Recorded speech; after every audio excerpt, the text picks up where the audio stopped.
Every runner has a story. What about you? What's your story? Running isn't easy. We've all overcome struggles to get to where we are. Maybe you're struggling now. What is it that stands in your way of reaching your full potential as a runner? And are you willing to do what it takes to get there? If you're not sure, listen to this story about how this runner overcame an obstacle that seemed absolutely impossible. And remember, if they can do it, you can do it too. What are your running goals? Do you need help recovering from a running injury? Do you need help developing a training plan? Maybe you've never ran before and you just want to get started. Let us help you reach that big goal of yours. Here at Body Smart, we help runners maximize their performance and stay on the road. To learn more, ask questions, or to set up your first free appointment, go to bodysmartutah.com or call us at 801-479-4471.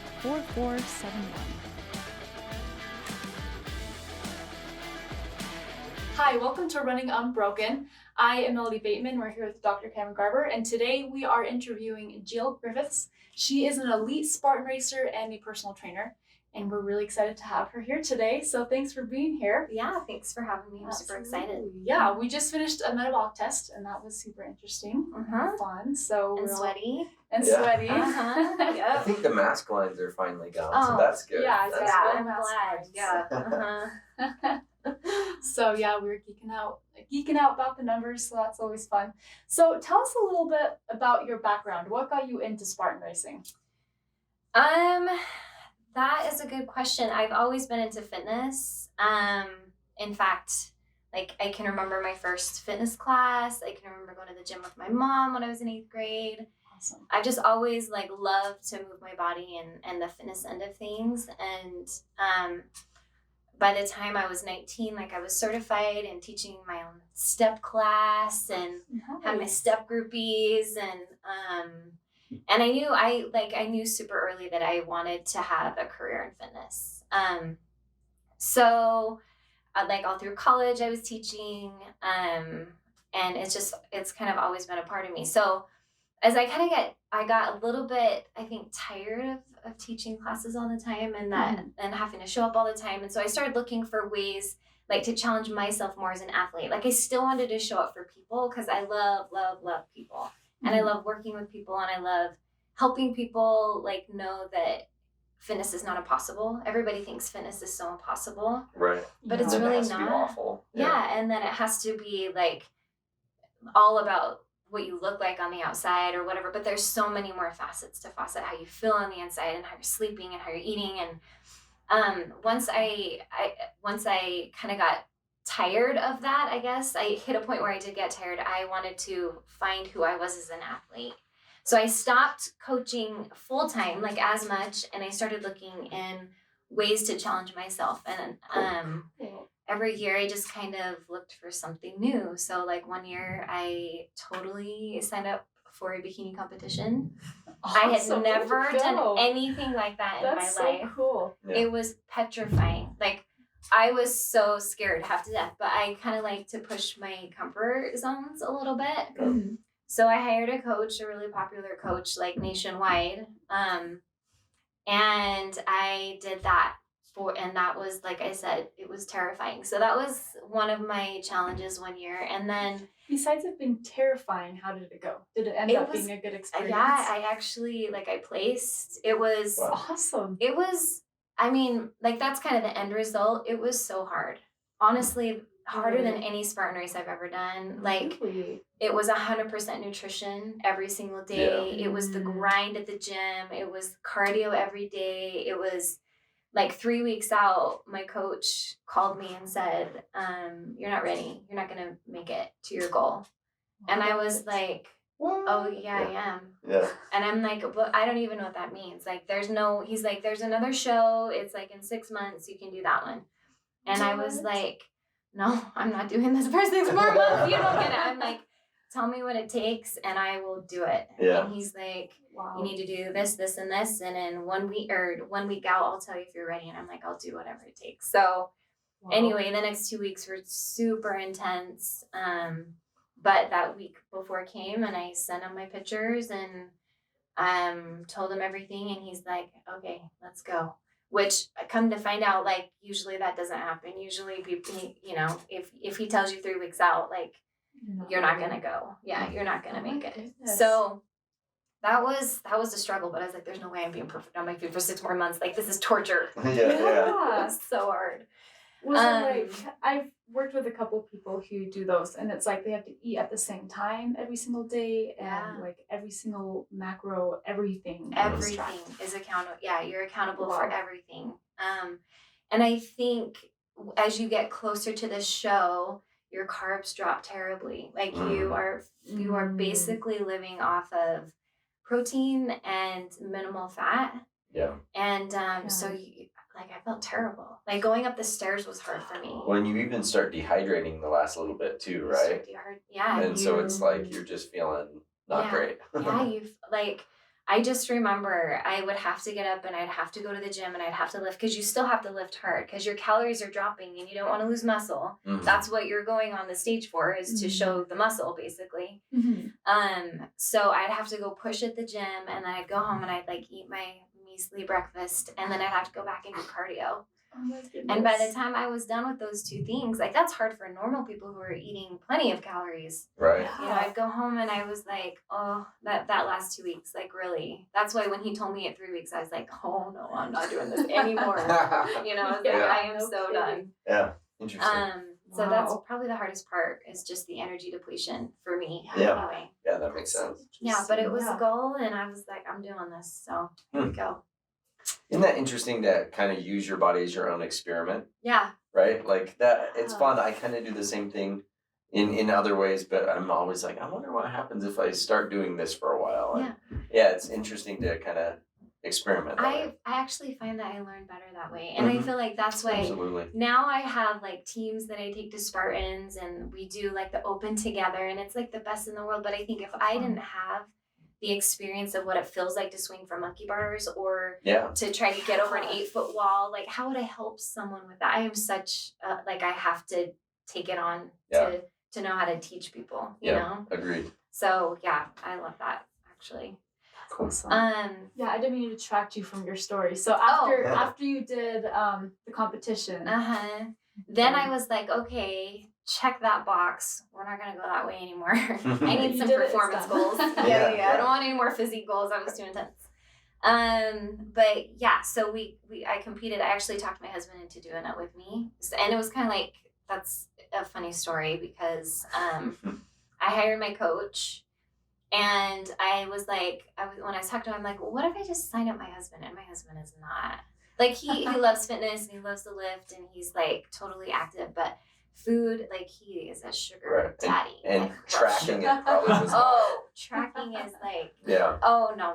He's not even that kind, which he's kind of naturally thin, so he's lucky that way. But anyway, so I was like, I signed up and I paid the money, and I was like, well, what if I just sign up my husband too? And he's like, oh, yeah, I'll coach both of you. It's this much more. And I'm like, okay, should I do this? And I was like, okay, let's just do that. And I didn't tell him. oh my I know. I So love at the time, our office was in the same room, and I like walk downstairs and I go in, and like our desks are like this, so we're like right in front of each other. Like I can look at him if I look past the computer screen, you know. And I was like, honey, I just did something. And he's like, what? And I've been talking about this bikini competition for like 6 months, that I wanted to go through it myself, and he was like, you're crazy, and da da da. Anyway. And I was like, well, I signed up for that bikini competition thing. And he's like, oh, you did? That's a huge step. That's awesome. And I'm like, yeah. And I signed you up too. And I like left the office and went straight upstairs. And I just like let it sit there. And he was like, Just let that marinate for a yeah, bit. just let it marinate. And I knew he was like busy. And so he came upstairs like, I don't know, like an hour later. And he's like, I can't believe you did that, but I'm okay with it. And I was like blown away. I was like, okay, good. Because that's really hard to do alone. Like to focus and to change your whole life. I was like, Honestly, I think it's a good idea to do it as a couple too, because you see that kind of sometimes tear marriages apart. Totally. That kind of like focus, it can kind of become a selfish thing almost. Yes. So to do it together, I think is a smart idea, honestly. Yeah, no, it is a total selfish thing. Like if I were to think about that 4 months of my life, like I really had to go internal, like my kids, like it was really hard, you know, and to know that we did it together, it actually like made our marriage so much better. Yeah. It's hard to I think that's explain. a smart way to do it. Yeah, but we suffered together and hard days were hard together and we cheerleaded each other along the way and so anyway. That's How awesome. did he do? He hated every moment of the stage. We had like 4 spray tans in like 24 hours and like there was all sorts of weird stuff that goes along with that. And I would say like for him he did really good. Cool. Yeah, he didn't love the experience obviously, but he got on stage and did the best that he could. So that's great. Well, good for you guys for stepping out of your comfort zones. Yeah. That's awesome. Oh, thanks. But anyway, yeah, once that was over, I was like, okay, I'm not doing that ever again. We're gonna go to performance. It's time to like find the athlete, you know. Yeah. Cool. So that's when that was another surprise that I kind of told him about. It was January, and I was like, okay, I'm gonna find something. And I, like, some friends at the gym were talking about Spartan Race, like this guy that I'm really good friends with, and I was like, yeah, Spartan Race, I can totally do that. I had no idea what it was, except for that you get to run in the mountains. Yeah. You know, I was like, yeah, that sounds great.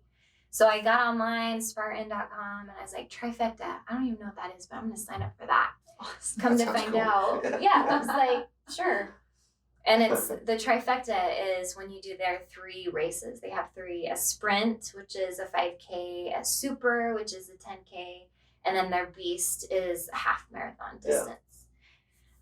So I signed up for that, and I signed up Corey too, and he was like totally game with that one. He's like, this is more my jam. So That's fair. yeah. So that first year we just kind of did it for fun, you know. It was like we still signed up for age group and whatever, did our best. But those first 3 races were just like fun. Yeah, And it awesome. was I was like, this is way better than bikini competition. Did you do it together mostly then? Yeah, we like did. during the Oh, races cool. you stuck together? Mhm. Cool. Yeah, we That's really did cool. stick together. And yeah, it just, like I said, I don't know. I'm kind of like, I love to have someone with me or around me or whatever, and he's always game for anything. So That's great. That's bring super him. nice. yeah. So our first year, we just had fun, and then I had a coach sponsor me and like pay for my training and paid for all that type of stuff because we did pretty well, you know. Awesome. And that next year I took it competitive, and Corey still just does it for fun, my husband. But that's when I went competitive with it. Cool. So Cool. yeah, Do you smoke him now? I have beat him before. Yeah. And, and you know what? He's actually humble enough that he'll admit that. But we haven't been able to race. We raced a couple weeks ago, and he didn't sign up in time, so he ran the open, and I ran elite. So I don't know, but I think I could have beat him Man. Awesome. because he's more of a lifter. So, Yeah. but we'll see. That's cool. Cool. Yeah. That's fun. So, tell us more about training with your husband. I just really love Yeah. Yeah. this I think that's topic cool. and how it's Yeah, brought you guys closer together and how that's been helpful to have him. with you. you know what, it's been a blessing. I've always, like I said, I've been teaching and coaching and training since I was 19. So it's always been a huge part of me. And he started working out as well in high school, and he'd work out with his brother. His brother was a football player, and Corey was soccer, and they'd go to the gym together. But then when you get married and like life gets super busy, like you used to focus on career and different priorities come in, and that was him. Like he just stopped working out. And I kept teaching and growing my business and doing stuff like that. But he had different focuses. And so he didn't work out for a long time, like probably 10, 12 years or so. Really? That's really surprising considering what I've heard of Corey. I know. And he, like I said, he's like holds muscle naturally. It's just kind of his genetics in his family. So he didn't really feel that push to do it, I don't think. But it was another January, and all of a sudden he is like, I got a gym membership, and I was like, whoa, okay, that's great. I want to go with you. I want to come with you, And ever since then, which was probably like 15 years ago now, he's been in the gym. And so anything I ever do, I'm like, come do it with me. Like, or if he wants to do something, he's like, come do it with me. And I'm like, yeah. So Cool. I would say like fitness and doing stuff together is a major part of our relationship. Yeah. It's like serious glue. And I love awesome. it. Yeah. You know, it gives us something to talk about Yeah. besides kids or problems or life. Right. You know. Right. Has that trickled down to your kids? Are they pretty active and stuff too? Yeah. It's funny. They're definitely their own people, and they definitely have their own lanes. Yeah. Mm-hmm. But like my 15-year-old, I ran the Spartan Open with him 2 weeks ago, and That's awesome. just was like pumped for it. He's been doing like going to the ninja gym, getting his grip on point, and like he's on the treadmill, but he's doing it on his own. Yeah. Which for a long time, like it was kind of like, come on guys, like they obviously know that mom's like this psycho personal trainer and is always running mountains and like, you know, I would say that there was a time when they're not so into that. Sure. They're kids, Yeah. you know. But to see my kids want to do that on their own, like there's no better payoff. Yeah. You oh, know? for sure. Without That's awesome. me saying, hey, you should come with me, or hey, you should do this. It's more like Right. my son Benson is out on the treadmill on his own, you know? Yeah. That's super cool. So, yeah, That's it's cool. great. That's fun. And my youngest, Lily, she's 12. She is ballet. She does ballet. Awesome. Oh, cool. So I kind of say, let's go hike. And she's like, oh, Mom. But she spends hours doing ballet, you know? Oh, So there's that training balance for her, too. So, totally. but yeah, they all kind of like their own things, too, which I Cool. support and Oh, love, absolutely. you know? So, Yeah. yeah. So, do you and Corey ever fight? Any fight stories? Because I just know me and my husband run together too, and it has brought us closer together. But we have had so many fights on the mountain when you were just tired and ornery and. Oh yeah.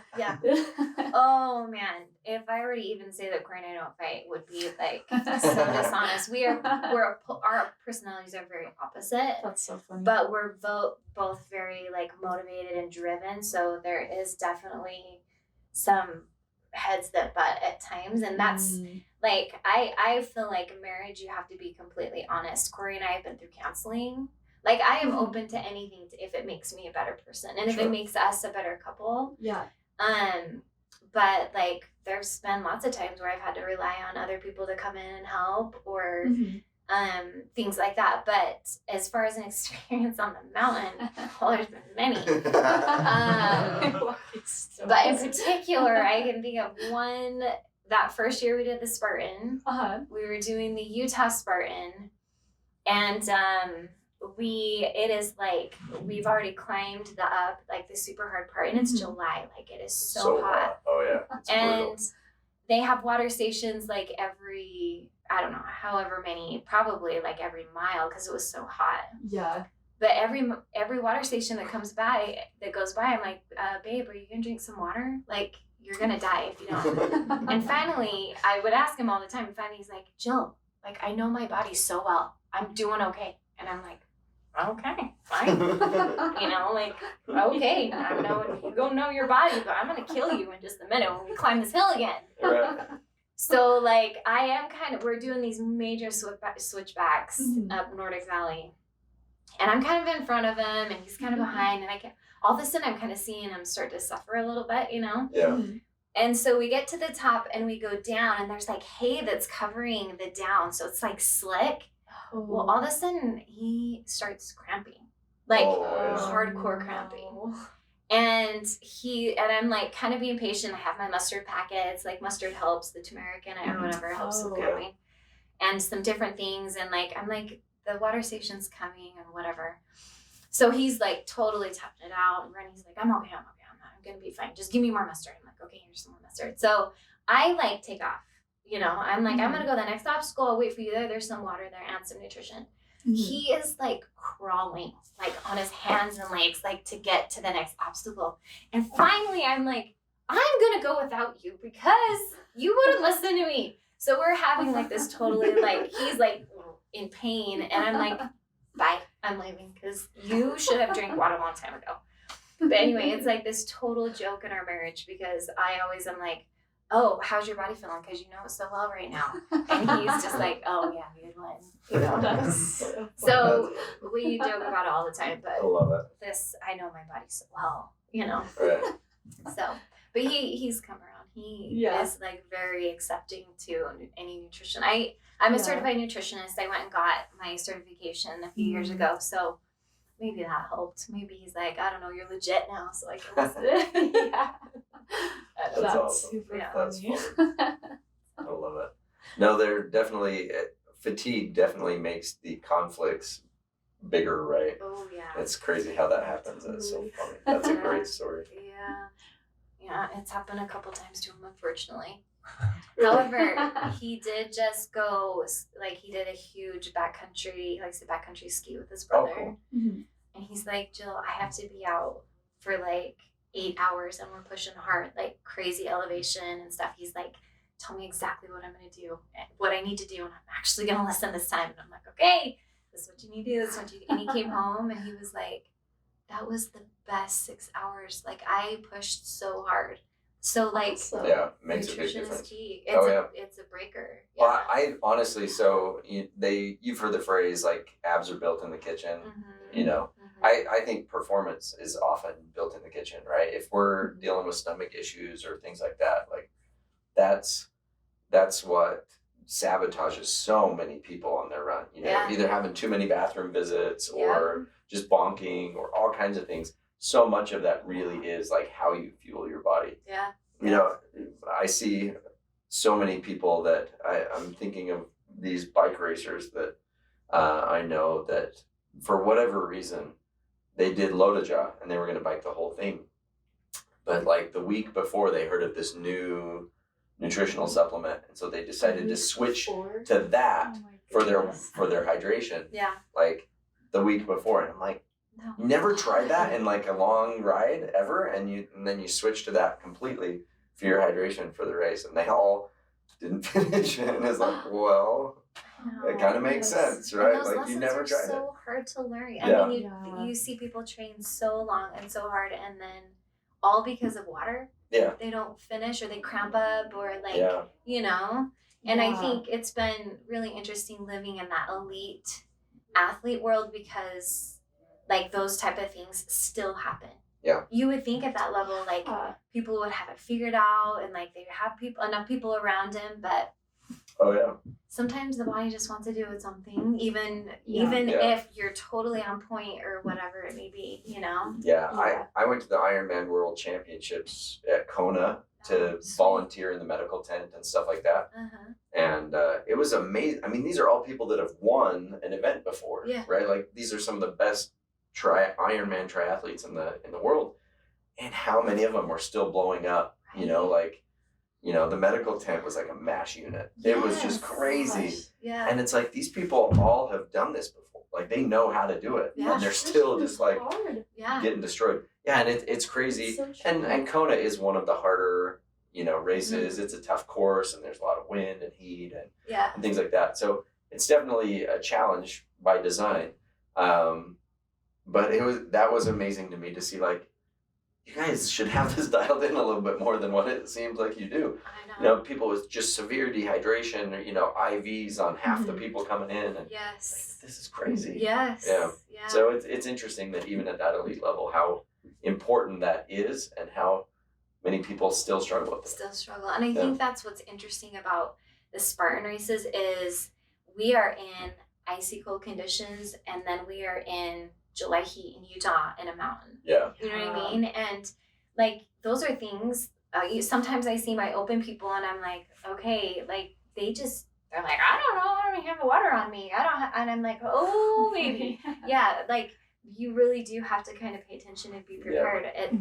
For Worlds, when we had Worlds last time for Spartan, like when I woke up and I was in the gate, there was 3 inches of snow on the ground. Oh, wow. And the day before that, it was kind of like a sunny, like the thunderstorm came in, it was rainy and stuff, but and that's at the base level in Tahoe, you know? Yeah. So I'm in the gate and I'm looking around, and these, like I'm with the elite female runners, and they're like tank tops, just sports bras and shorts, And I'm seriously goodness. standing in like 3 inches of snow. Yeah. You know what I mean? Hey. And I'm like, this is kind of when you shift that like mentality. I mean, you're going to get warm when you're running, but by the time we got to the top of that mountain, the wind chill was negative 15 degrees. Yeah. And we had water. Gosh. Like I was the ape hanger. It's an obstacle called the ape hanger, and it's like a ladder. It's like a monkey bar ladder rope that like you swing and like it moves, and it's kind of narrow, but underneath that is water with ice chunks. Like when I got to that obstacle, I was like, are those like ice chunks? Yeah. And those were ice chunks. Like the skin of ice, but people have fallen and broken it up. Yeah, like they had to break up the ice because they set that course like 5 days ago. Yeah. So they're up, chopping it away. Oh man. So didn't fall in, right? Did you see people fall in? Oh, there were people. I fell in. Oh yeah, well, my hands were so cold, and that's tough. And the bars are metal, So I got halfway, and the rope goes up like this, like it goes up like a, I don't know, and then it goes up like that. Curves down and back up. Yeah, I'm trying to tell them, but it curves up and then curves up again, kind of like a little roller coaster. And I got to that first one, my hands were so cold, and I was like, oh my gosh, I'm gonna fall in this water. And I did. I fell in the water, and there was a ton of pros that they failed that obstacle too because the conditions were just so poor, and they left the race right then. They were like, I'm done. Oh my gosh. Get me out of here. Yeah, and they did. And it was crazy to see, like, even the high level, the professional paid, like, there was many that on the side doing burpees that and were stuff. or they're like, get me out of here. Like, I'm not doing this. So when it comes to races, like, you never know what your experience is going to be, and then even more nutrition comes into it, or what you're wearing comes into it, or gear can be huge too, let alone mental, like how you handle things. But gear. And Spartan is kind of tricky. Anything you start with in the gate, you have to end with. So I don't just get to like get rid of my jacket if I'm hot on the side of the road, or even fuel. Like if I have fuel with me, it has to end with me. Really, all the fuel packets have to. You can't toss them to the side. Interesting. Yeah. That's so genius for cleanup afterwards. I know, right? and like the open, it's not like that, so it always doesn't end up like that. However, most racers are super awesome that way. But yeah, as an elite or an age group, what you start with, you have to end with. That's fascinating. That's so interesting. Huh. Which things, if it's heavy, it'll slow you down. So you don't. That's why, like the girls in the gate, they're wearing a sports bra and just like shorts, because if you're carrying a jacket and you get hot, like you gotta deal with it. Tie it on somehow, or which for obstacles is not ideal. No. If you got something flapping behind you. Yeah, or if you're going under barbed wire that's like super low and it's catching on your clothes, and you know. Oh my goodness. So that's fascinating. To throw those really interesting things in there to make it, that much harder. But no kidding. They're fascinating races. The design of them is cool. Smart. Yeah. How do we torture these people? Oh, basically, that's right. Wake up in the morning, drink a quart of pickle juice, just to get really ornery, and like, okay, let's design this race. Right. Yeah, or like they do have pickle juice on. You're like so thirsty, and it's like a table. Oh no, you need electrolytes. Here's some pickle juice, and I'm like, I cannot do that. I'll take my mustard packets. Yeah, I got mustard. I'm good. So I want to hear more about your training. I think Spartan training is just fascinating because I feel like a triathlon is really hard because you're doing 3 different things. But I feel like a Spartan race is like training for a triathlon on steroids. Like there's so many things you have to train. Well, and so many strength elements to it too. Not just endurance elements. Like all 3 of a triathlon are all like endurance based. So if your heart and lungs are solid, like it's just getting some of the nuances of the training. Whereas Spartan is like, gotta be like this multifaceted athlete, right? Yeah. I tell you, as a trainer myself, like I've never been more intimidated than trying to get myself ready for Spartans. Yeah. Just the knowledge that it takes, if you want to do it the right way, if you want to competitively approach Spartan that way, because like most of the athletes, we have different race lengths. Mm-hmm. I don't ever just compete in one beast, which is the half marathon, and do only beasts. Like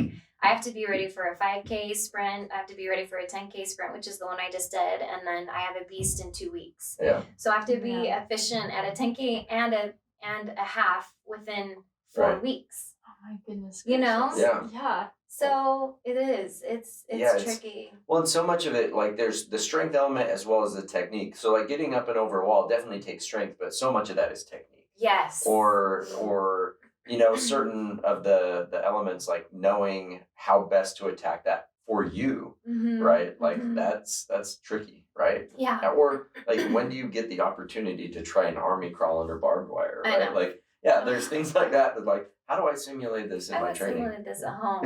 Yeah. My garage gym. Yeah. Open the garage door just a little bit and crawl under a bunch of times. I know.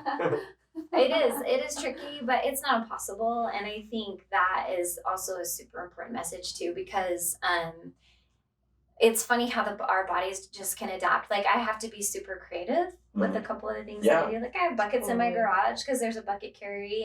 And when people, I teach a Spartan class every Wednesday, just in my garage. And we do just a lot of grass bear crawls, across the grass and back to get them ready for Barbara crawl. Or we do, like, since I don't have an 8-foot wall, we do a lot of just like, I'll have them get at the end of something tall, like almost a chair or a couch or something, and they just practice pushing themselves up with both their hands, so you definitely have to be creative. Like I don't have a rower, but I have a skateboard and I have a pulley in my gym. So I sit on the skateboard with my feet up and we just I have them go back and forth because a rower is a great, full body. So you do have to be creative, but at the same point, it makes it so fun too. Yeah, totally. Yeah. I love it. Lots of hanging work too. For sure. What would you say are the golden rules when it comes to training for Spartan? Like, what would you, for someone who wants to get into Spartan racing, what are the golden rules that you would tell them? Yeah. So I come from a strength background and I'm a strength coach. Like that is my deal. So when I got into Spartan, I had no idea that I would be competing against national level runners, people who compete on that elite running level. And I think when Corey's story, for instance, he is the strength too. Like he's a muscle guy. So his body's not conditioned for endurance or be able to run 13 miles. Like my number one recommendation if someone wants to get into Spartan is start running.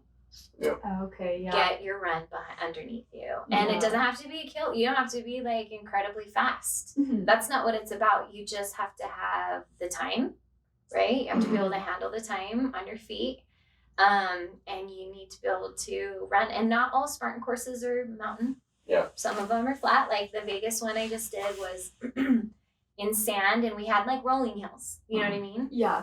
So think about the race that you want to do. And just kind of start training accordingly, but run. Yeah. Okay.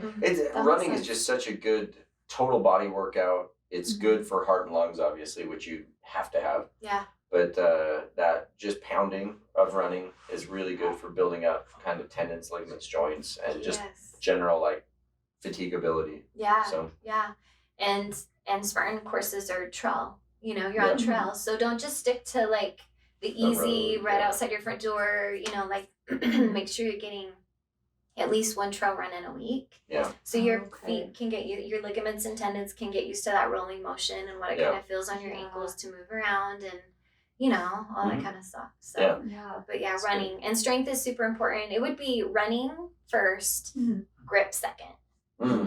Okay. That's fast. Because it's the worst thing in the world to get up and be like, monkey bars? Dude, I did monkey bars when I was all through school. And when I was 12, I killed them. You should have seen me swinging. And you don't make it to the second one because we're adults now and things are heavier and And then you fall into ice water. And then you exactly, right?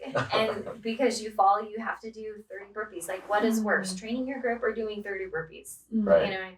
Well, that's we talked to another athlete that he said on his first Spartan he did 300 burpees or something like that. Jesse? Yeah.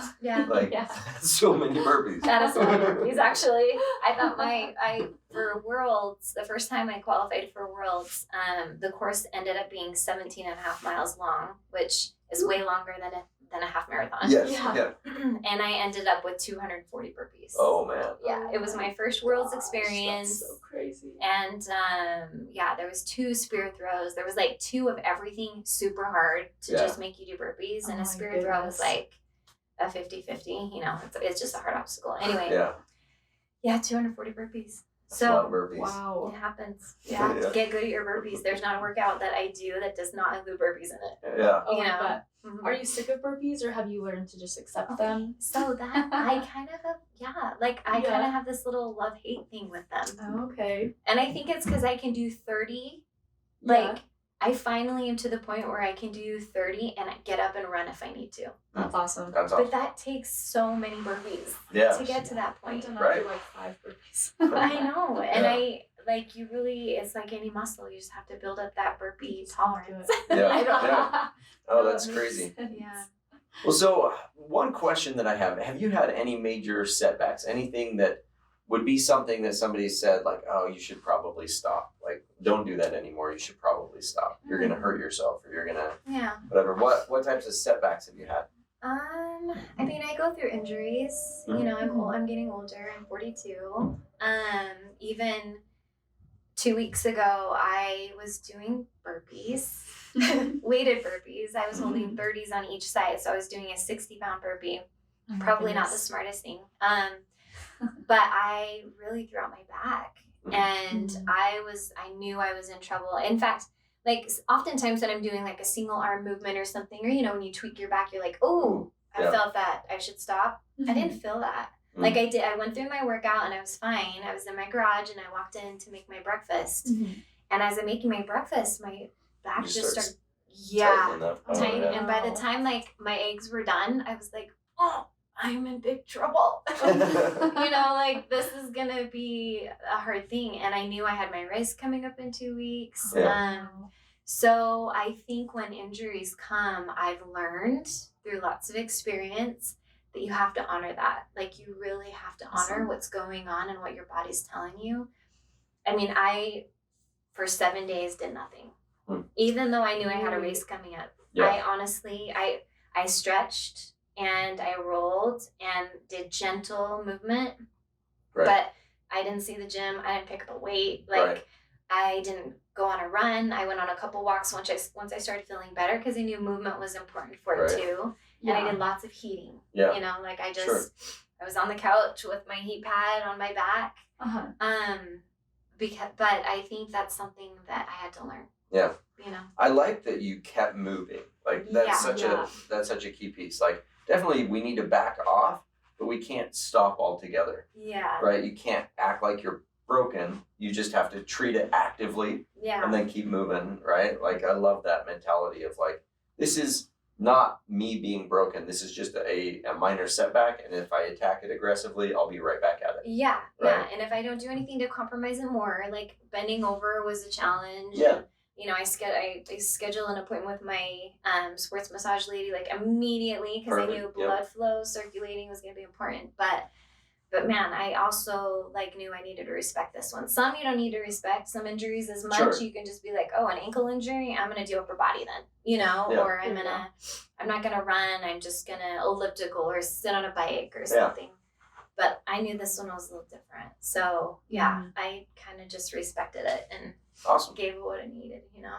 Yeah. And then 7 days later, I was able to race and Good to go. did really well. So That's Yeah. awesome. We always tell people like the longer you take to, I like that word, respect it. The longer you take to like treat it and be aggressive at treating it, the longer it's going to take to recover. If you start treating it within, you know, hours to days, then it only takes days to recover. If you take days to weeks, it'll take weeks to months to recover, right? Yeah. So the faster you like, okay, this is what I'm going to do, this is how I'm going to attack it, this is how I'm going to get over it, the faster you recover. Well, and even like I have my clients, I was just on Wednesday, she's like, Jill, my quad, it's like tears are coming down her faces. She's telling me, you know, she's like, because she's super excited to do her Spartan, that she's the Utah Spartan in a couple months, but she's like, my quad, it's such a setback, and it's like making me depressed, and I haven't done anything because of it. And I'm like, no, just you gotta like, keep moving. I'm like, we have upper body we can do. I'm like, go on a walk, like do a walk every day. That's not gonna, do anything to what's going on with your quad. It's just a simple pull, you know. But I think a lot of times people forget that, like, oh, I'm injured. There goes my race. Right. Oh, I'm injured. I'm just use it as an excuse. They're like, oh, I guess I can't do it. Right. And, you know. But to me, honestly, our body responds to what we tell it to do. So if I keep using that quad, but just gently, but use it enough to tell my body, like, I need you to get this better. Yeah. And I need you to get it better strong and not weak.